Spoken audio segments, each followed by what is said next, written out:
Īpašnieks ir tas, kurš savas tiesības nostiprinājis zemesgrāmatā. Tātad visa atbildība, pienākumi un tiesības gulstas uz šo īpašnieku. Un tie nebūs ne īrnieki šajā mājā, ne pārējie mājas iedzīvotāji, tikai īpašnieks. Un ja mēs jau skatāmies jau dzīvokļu īpašuma likuma regulējumu, tad ko viņš pasaka?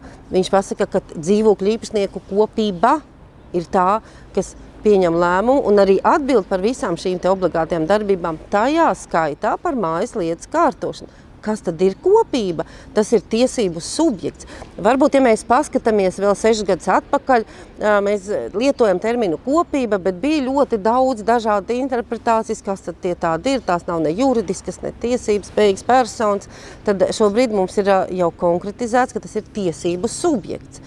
Tuvākajā nākotnē ekonomikas ministrija sola vēl precīzāk atrunāt šo te kopību, ka tā būs juridiska persona, kura varēs arī uzņemties jau ne tikai vienkārši saistības, bet arī ņemt aizdevumu Komercbankā, lai arvien aktīvāk iesaistītos mājas atjaunošanas procesos.